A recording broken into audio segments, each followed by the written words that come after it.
నమస్తే, welcome to Liya news. Andhra Pradesh రాష్ట్ర విభజన జరిగి దాదాపు 12 సంవత్సరాలు అవుతుంది. మరి ఈ 12 సంవత్సరాల్లో ఆంధ్రప్రదేశ్లో 2 ప్రభుత్వాలు మారాయి. 2 ప్రభుత్వాల్లో కూడా సిఐఐ సదస్సులు జరిగాయి. మరి అప్పుడు వాళ్ళు అనౌన్స్ చేసినట్టుగా ఆంధ్రప్రదేశ్కి ఎంత మేర పెట్టుబడులు వచ్చాయి? మళ్ళీ ఇప్పుడు కూటమి ప్రభుత్వం అధికారంలోకి వచ్చింది, 20 లక్షల ఉద్యోగాలు అంటుంది, అలాగే 20 లక్షల కోట్ల పెట్టుబడులు తెచ్చామని అంటుంది. ఊహించని స్థాయిలో పరిశ్రమలు కూడా ఆంధ్రప్రదేశ్కి వస్తున్నాయని చెప్పి ప్రచారం జరుగుతోంది. మరి ఇప్పుడు కూటమి ప్రభుత్వం ప్రచారం చేస్తున్నటువంటి వార్తల్లో వాస్తవం ఎంత? అవి ఎంత మేర గ్రౌండ్ అయ్యే అవకాశం ఉంది?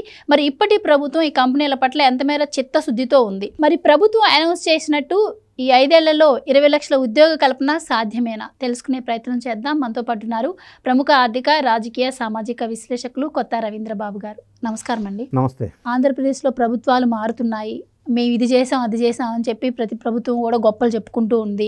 ఇప్పుడు కొత్తగా చూస్తే క్రెడిట్ చోరీ అని జగన్మోహన్ రెడ్డి గారు తీసుకొచ్చారు. నా క్రెడిట్ని బాబు గారు కొట్టేస్తున్నారు అంటున్నారు.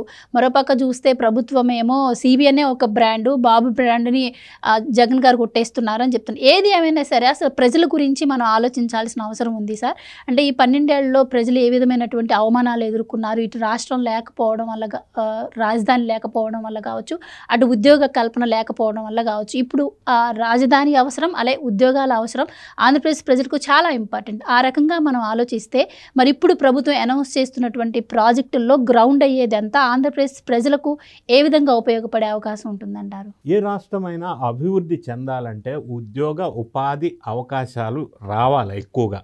రెండోది సంపద సృష్టి జరగాల. దాని ద్వారా ఆ సృష్టించిన సంపదని వెల్ఫేర్ స్కీమ్స్తో పంచాలి. ఇది ఫార్ములా. ఎక్కడైనా సక్సెస్ఫుల్ స్టేట్ ఉందంటే ఈ ఫార్ములాను అవలంబించవలసిందే. ఈ మాట ఎందుకు చెప్తున్నానంటే, ఇది సంపద సృష్టి జరగకుండా, ఉద్యోగ ఉపాధి అవకాశాలు మెరుగుపడకుండా, అంటే అప్పులు తీసుకొచ్చి ఆ అమౌంట్ని ప్రజలందరికీ స్కీమ్స్ రూపంలో జస్ట్ పంచుకుంటూ పోతే రాష్ట్రం అప్పులు పాలవుతుంది తప్ప అంటే డెవలప్మెంట్ అనేది కాదు. అది ఎగ్జాంపులే గతంలో ఆంధ్రప్రదేశ్ పరిపాలించిన వైఎస్ఆర్ కాంగ్రెస్ పార్టీ చేసిన మిస్టేక్. ఇంకొక ఎగ్జాంపుల్ చెప్పవలసి వస్తే, ఢిల్లీలో కేజ్రీవాల్ పరిపాలించిన 5 సంవత్సరాల కాలంలో ఇదే ఫార్ములా. అంటే పైసలు తీసుకొచ్చి డిస్ట్రిబ్యూట్ చేయటం ఒక్కటే అంటే ప్రజలు కోరుకోవట్లేదు. డెవలప్మెంటు అంటే ఆయనంతటా ఆయనకి ఉపాధి సంపాదించుకునే అవకాశాలు కలగాల. ఇంకొక భాషలో చెప్పాలంటే చేపలు పట్టి వండి పెట్టడం కాదు, చేపలు ఎలా పట్టాలో నేర్పిస్తే వాడే పట్టుకొని తింటాడు. సో ఆ విధమైన సెల్ఫ్ సస్టైనబుల్ గ్రోత్ కావాలా ప్రతి ఒక్కరికి. అప్పుడే స్టేట్ కానీ ఇండివిజువల్ ఫ్యామిలీస్ కానీ డెవలప్ అవుతాయి. సో మీరు ప్రస్తావించిన అంశాలను ఒక్కసారి విశ్లేషణ చేయవలసి వస్తే, గతంలో వైఎస్ఆర్ కాంగ్రెస్ పార్టీ వాళ్ళు పరిపాలించిన కాలంలో ఒక ఎగ్జాంపుల్ తీసుకుందాం. ఉద్యోగ ఉపాధి అవకాశాల విషయంలో పాయింట్ నెంబర్ 1 వాళ్ళు క్లెయిమ్ చేసుకుంటుంది అంటే, నేను వాలంటీర్ ఉద్యోగాలు 3 లక్షల ఉద్యోగాలు ఇచ్చాను అన్నాడు. నెలకు 5,000 రూపాయలు. అంటే బీటెక్లు చదివి, ఎంబీఏలు చదివి, పోస్ట్ గ్రాడ్యుయేషన్ చదివి విలేజ్లో 5,000 రూపాయలు పర్ మంత్ శాలరీకి పనిచేస్తే వాళ్ళ భవిష్యత్తు అంధకారం కదా. అది కాదు కదా ఉద్యోగ ఉపాధి అవకాశాలంటే. వాళ్ళని ఎక్స్పర్టైజ్ చేసి, టెక్నికల్ ఎక్స్పర్టైజ్ ఏముంది, స్కిల్ లెవెల్ ఏముంది, దానికి సూటబుల్ జాబ్ ఏముంది, ఇన్కమ్ సోర్స్ ఎలా పెంచాలి, ఆ విధంగా ఆలోచన చేయాల. సో అది కాదు ఉద్యోగ కల్పన అంటే. గతంలో చంద్రబాబు నాయుడు గారు కంప్యూటర్ సైన్స్ లేకపోతే ఐటీ ఈ విషయాలు ఎక్కువ మాట్లాడినప్పుడు ప్రజలు అంతగా ఆదరించాల. ఏంటినా ఐ టెక్నాలజీ గురించి మాట్లాడతారని. దాని ఫలితాలు కొన్ని సంవత్సరాల తర్వాత మనం చూస్తే 1998లో హైదరాబాద్లో మైక్రోసాఫ్ట్ వచ్చినప్పుడు దానికి ముందు ఉన్న పరిస్థితి, ఇంటికి 4 పిల్లలు ఉంటే 3 పిల్లలు సాఫ్ట్వేర్ ఇంజనీర్స్, అందులో 2 వేరే కంట్రీస్లో సెటిల్ అయిన సందర్భం ఇప్పుడు ప్రజెంట్ ఉన్న ఆంధ్ర రాష్ట్రంలో ఉన్నటువంటి ప్రజలు కుటుంబాలు విలేజెస్లో కూడా. అంటే ఆ విధంగా వృద్ధి చెందడానికి కారణం ఏంటంటే, ఆ విధంగా వాళ్ళని వృద్ధి చేసే విధంగా టెక్నాలజీ వాళ్ళకి దగ్గరికి తీసుకెళ్ళగలగాల. అది విజన్ అంటారు.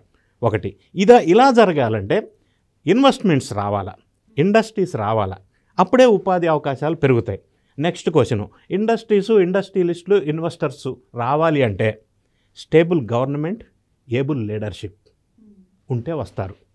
అంటే ఇంకా స్పష్టంగా వివరాలు చెప్పవలసి వస్తే, శాంతి భద్రతలో ప్రశాంతంగా ఉందా లేదా, రాష్ట్రంలో ఇండస్ట్రియల్ పాలసీ అంటే ఫేవరబుల్గా ఉందా ఇన్వెస్టర్స్కి లేదా, అందులో ఏమన్నా హడిల్స్ ఉన్నాయా, ప్రభుత్వం వారిచ్చే రాయితీలు ఇండస్ట్రియలిస్ట్కి సహకారంగా ఉందా లేదా, speed of business, easy of doing business, ఇటువంటి అంశాలు ఫేవరబుల్గా ఉన్నాయా లేదా, required skilled man power availability ఉందా లేదా, కరెంట్ అవైలబిలిటీ ఉందా లేదా, వాటర్ అవైలబిలిటీ ఉందా లేదా, ప్రభుత్వ సహాయ సహకారాలు ఏ విధంగా అందిస్తుంది, పాలసీ ప్రకారం రాయితీలు ఏ విధంగా ఇస్తుంది, ఇన్ని అంశాలు ప్రాథమికంగా అంచనా వేసుకొని ఒక ఇండస్ట్రియలిస్టు ఇన్వెస్ట్మెంట్ పెట్టడానికి ముందుకు వస్తాడు.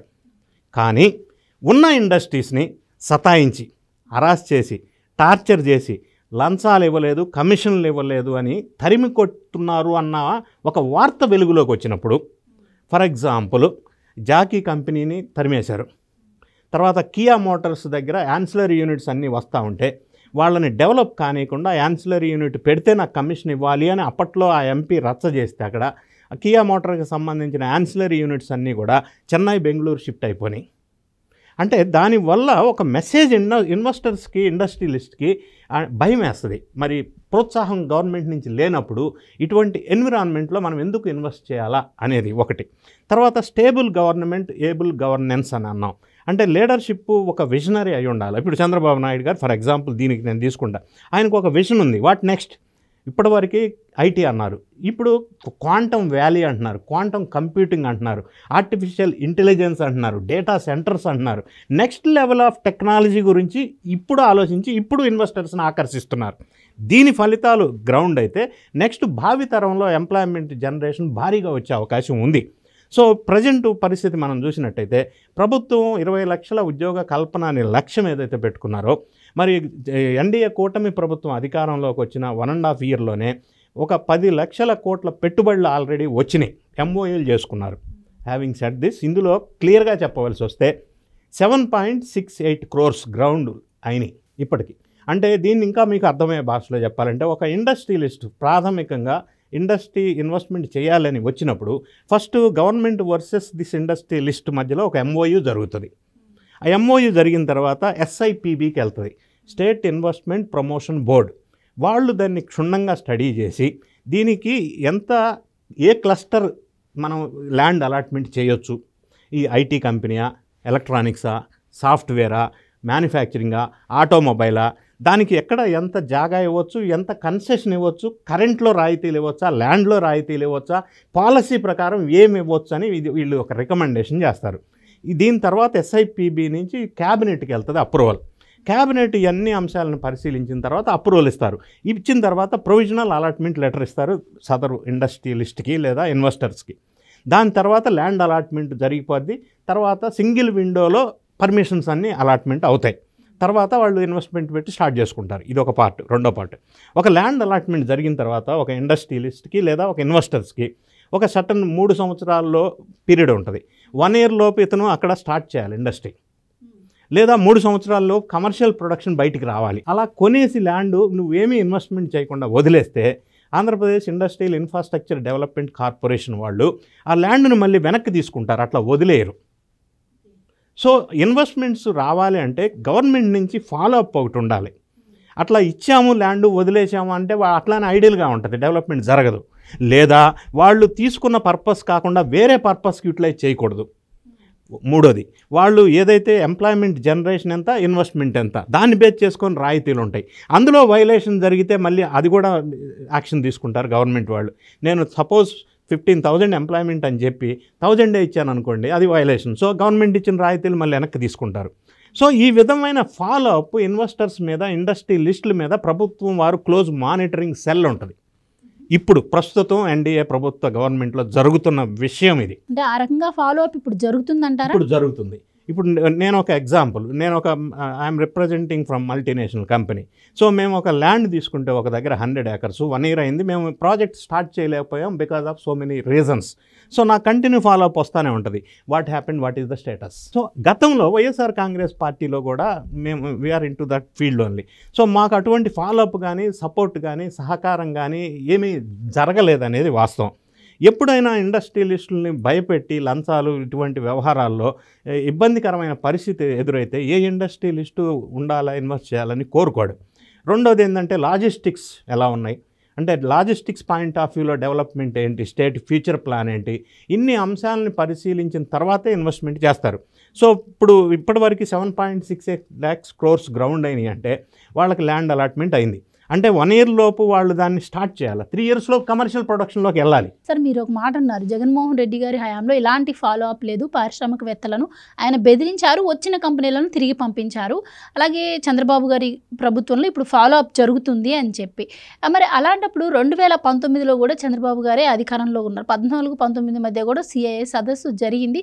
అప్పుడు కూడా ఇప్పుడు వైసీపీ చేస్తున్నటువంటి ఆరోపణల ప్రకారం 20 లక్షలు, దాదాపు 19.6 లక్షల కోట్ల పెట్టుబడులు అన్నారు. 1756 సంస్థలు గ్రౌండ్ అవుతున్నాయి అన్నారు, ఎంఓఏలు అన్నారు. అసలు ఏంటి మరి వాళ్ళు అన్నది తీసి పక్కన పెడితే అప్పుడు ఆ టైంలో ఏమన్నా సంస్థలు, మరి మీరు అన్నట్టు 1 year లోపు ఇండస్ట్రీ స్టార్ట్ చేయాలి అంటే మరి 5 ఏళ్లలో ఇండస్ట్రీస్ ఏమన్నా స్టార్ట్ అయ్యాయా? ఇక్కడ 2 అంశాలు. ల్యాండ్ అలాట్మెంట్ జరిగిన తర్వాత ఒక ప్రభుత్వంలో, నెక్స్ట్ ప్రభుత్వం మారిపోయిందని అనుకుందాం. గతంలో జరిగింది అదే మీరు చెప్పిన ఎగ్జాంపుల్. గతంలో టీడీపీ ప్రభుత్వం 14-19లో కొంత ప్రాసెస్ జరిగింది, తర్వాత ప్రభుత్వం మారింది. మారిన ప్రభుత్వం మారిన industrial policies, changed environment politically industrial policy wise కూడా అనుకూలంగా లేనప్పుడు వీడు ల్యాండ్ వదిలేస్తాడు, ఇన్వెస్ట్మెంట్ చేయడు. సో ఆ విధంగా కొంత ఇబ్బంది జరిగిన మాట వాస్తవం గతంలో. అయితే వీళ్ళు ప్రభుత్వం మళ్ళీ మారిన తర్వాత కూడా ఇప్పటికీ ఈ రోజుకి కూడా ఇన్వెస్టర్స్, పెద్ద పెద్ద ఇన్వెస్ట్మెంట్ చేసేటోళ్ళకి ఉన్న డౌట్ ఏమంటే, ఈ మాట లోకేష్ బాబు చెప్పాడు, చంద్రబాబు నాయుడు గారు చాలా సందర్భాల్లో చెప్పారు, మళ్ళీ జగన్ రెడ్డి గారు వస్తే మా పరిస్థితి ఏంటి? భయపడుతున్నారు ఇండస్ట్రియలిస్ట్స్, ఇన్వెస్టర్స్. అంటే అది పోగొట్టాలి అంటేనే ఇన్వెస్ట్మెంట్స్ వస్తాయి. అంటే మళ్ళీ అనిశ్చిత పరిస్థితి, అంటే స్టేబుల్గా లేకపోవటం గవర్నమెంట్. అన్స్టేబుల్గా ఉన్నప్పుడు ఏంటంటే ఇండస్ట్రియలిస్ట్కి కొన్ని ఇబ్బందులు ఎదురవుతాయి, డిస్టర్బెన్స్ ఉంటుంది. అది ఉండకుండా గవర్నమెంట్ స్టేబుల్గా కనుక ఉండి, ఒక విజన్ ఉండి, పాలసీస్ ఫేవరబుల్గా ఉంటే అప్పుడు ఇండస్ట్రీస్ వస్తాయి. ఇప్పుడు ఎన్డీఏ ప్రభుత్వం వచ్చిన 1.5 year కాలంలో ఇన్వెస్ట్మెంట్స్, ఇండస్ట్రీస్ ఎక్కువ రావటానికి ఇవన్నీ కారణాలు ప్రధానంగా మనం చెప్పవచ్చు. అయితే మీరు ప్రస్తావించినట్టుగా క్రెడిట్ చోరీ అని ఒక ఈ మధ్యకాలంలో ట్రోల్ అవుతా ఉంది ఆ వర్డింగ్. అది ఎక్కడి నుంచి వచ్చిందంటే, రాహుల్ గాంధీ గారు ఓటు చోరీ అన్నాడు. అది భారతదేశం అంతా బాగా ట్రెండింగ్ అయింది ఆ వర్డింగ్. దాన్ని పట్టుకొని ఈయన క్రెడిట్ చోరీ అంటాడు. ఈయన అనేది ఏంది, గూగుల్ డేటా సెంటర్ అప్పుడు అదాని డేటా సెంటర్తో నేనే తెచ్చా అన్నాడు. అది ఫాల్స్ అండ్ బేస్లెస్ ఎలిగేషన్. ఎందుకంటే 2019 February 14న అదాని డేటా సెంటర్కి 77,000 కోట్లతో చంద్రబాబు నాయుడు గారు శంకుస్థాపన చేశారు. తర్వాత ప్రభుత్వం, ఇందాక నేను చెప్పిన దానికి ఇది లింకు, ప్రభుత్వం మారిన తర్వాత అది డేటా సెంటర్ ఎంఓఏని క్యాన్సిల్ చేసి ఇంత 500 ఎకరాల ల్యాండ్ ఇచ్చారు. అప్పట్లో 77,000 కోట్ల పెట్టుబడి. లేదు దీన్ని క్యాన్సిల్ చేసేసి మళ్ళీ రివ్యూ చేయాలని రివ్యూ కమిటీకి పంపించి రివ్యూ చేసేసి 20,000 కోట్లు పెట్టుబడి 132 ఎకరాలు ఇచ్చారు. దానికి మళ్ళీ శంకుస్థాపన చేశాడు జగన్ రెడ్డి గారు 2023లో May 3న. సో ఇండస్ట్రియలిస్టులు ప్రభుత్వాలు మారినప్పుడు వచ్చే ఇబ్బందులు ఇది. అది చేసిన తర్వాత ఇప్పుడు గూగుల్ డేటా సెంటర్కి అదాని వాళ్ళు ఇచ్చేది ఏంటంటే సోలార్ విండ్ పవర్ సప్లై 40,000 కోట్లు పెట్టుబడి. అంతే తప్ప Adani data centre, Google data centre ఒకటే అని చెప్పే వాదనలో పసలేదు. అది బేస్లెస్, జనాన్ని మభ్యపెట్టడం. రెండోది కియా మోటార్స్ నేనే తెచ్చానంటాడు ఈయన. కియా మోటార్ని ఎల్లగొట్టిన సంస్థ ఇది. భోగాపురం ఎయిర్పోర్టు ప్రస్తావన క్రెడిట్ నాది, వాళ్ళు చోరీ చేశారంటారు. భోగాపురం ఎయిర్పోర్టు జగన్ రెడ్డి గారు రాకముందు ప్రభుత్వంలో ఉన్నప్పుడు, అశోక గజపతి రాజు సెంట్రల్ ఏవియేషన్ మినిస్టర్గా ఉన్నప్పుడు అక్కడ భోగాపురంలో ల్యాండ్ అక్విజిషన్ చేస్తూ ఉంటే అప్పట్లో వాళ్ళ దగ్గర ఎంపీగా ఉన్నటువంటి విజయసాయిరెడ్డి కేంద్రానికి లిఖితపూర్వకమైన లెటర్ రాశాడు ఇన్ రైటింగ్. భోగాపురం ఎయిర్పోర్ట్ మేము యాక్సెప్ట్ చేయము, ల్యాండ్ అక్విజిషన్ జరగడానికి వీల్లేదు, వైజాగ్లో ఒక ఎయిర్పోర్ట్ ఉంది, భోగాపురంలో అక్కర్లేదు, మేము దీనికి వ్యతిరేకమని రైటింగ్లో ఇచ్చారు వైఎస్ఆర్ కాంగ్రెస్ పార్టీ. అప్పట్లోనే చంద్రబాబు నాయుడు గారు పదవి పోయేలోపు రన్వే రెడీ చేశారు. తర్వాత వచ్చిన జగన్ రెడ్డి గారి ప్రభుత్వం భోగాపురం ఎయిర్పోర్ట్ని ఇగ్నోర్ చేశారు. అమరావతిని ఎట్లా ఇగ్నోర్ చేశారో అట్లా ఇప్పుడు భోగాపురం ఎయిర్పోర్ట్ రెడీ అవుతుంది, రేపు డిసెంబర్కి స్టార్ట్ చేస్తామని అంటున్నారు. ఈ క్రెడిట్ అంతా వస్తుందని చూసి భోగాపురం ఎయిర్పోర్ట్ నేనే తెచ్చా అంటాడు. ఇటువంటి మాటల వల్ల ప్రజల్ని మభ్యపెట్టడమే తప్ప, దీంతో పాటుగా రెన్యూ ఎనర్జీ ఇప్పుడు అగ్రిమెంట్ చేసుకుంటున్నారు, అది నేనే తెచ్చా అంటాడు. ఒకవేళ ఆయనే తెచ్చి ఉంటే మళ్ళీ ఇప్పుడు ఎందుకు వస్తారు వాళ్ళు? ఇప్పుడు ప్లాంట్ నడుస్తూ ఉండాలి కదా, మళ్ళీ ఎందుకు వచ్చారు వాళ్ళు? మరి బ్రూక్ ఫండ్ అనే ఒక సంస్థ కూడా నేనే తెచ్చా అన్నాడు. తర్వాత యాక్సిస్ ఎనర్జీ అనే ఒక సంస్థను అప్పట్లో నేనే తెచ్చా అన్నారు. నిన్న ఎంఓఏ చేసుకున్నారు వాళ్ళు. అప్పట్లో వచ్చి ఉంటే ఒకవేళ ఈ టైంకి నడుస్తూ ఉండాలా, కంపెనీ పెట్టుబడి పెట్టి ఉండాలా, మళ్ళీ ఇప్పుడు ఫ్రెష్గా కొత్తగా ఎంఓఏ ఎందుకు చేసుకుంటారు? ఏది కరెక్టు? ఇప్పుడు ఎంఓ చేసుకుంటున్నారంటే గతంలో రాలేదనే కదా. సో ఈ విధంగా క్రెడిట్ చోరీ అనేది జనాన్ని మభ్యపెట్టడం ఒకటి, గతంలోనే ఇన్వెస్ట్మెంట్ వచ్చి ఉండుంటే పెట్టుబడి ఇప్పుడు మళ్ళీ ఎందుకు వస్తారు అనేది లాజిక్. సో సంబంధం లేని చాలా అంశాలు క్రెడిట్ చోరీ అనే ఒక ప్రస్తావన తీసుకొచ్చి జనాన్ని మభ్యపెట్టడం తప్ప, అప్పుడు ఆయన పరిపాలించిన కాలంలో ఇండస్ట్రీస్ ఎక్కువ వెళ్ళిపోయి రాష్ట్రాన్ని వదిలే అనేది వాస్తవం. ఇప్పుడు ప్రభుత్వం వచ్చిన తర్వాత ఇండస్ట్రీస్ బాగా హెవీగా ఇన్వెస్ట్మెంట్స్ వస్తున్నాయి అనేది వాస్తవం. ఇదే ఫ్లోలో కనుక వస్తే 20 లక్షల ఎంప్లాయ్మెంట్ జనరేషన్ అనేది ఖచ్చితంగా సాధ్యమయ్యే అవకాశం ఉంది. దానివల్ల ఫ్యూచర్ జనరేషన్ అనేది మళ్ళీ భారీగా ఉపాధి అవకాశాలు మెండుగా వచ్చే అవకాశం స్పష్టంగా కనిపిస్తూ ఉంది. Thank you so much. Thank you. Please subscribe to Leo news for more videos.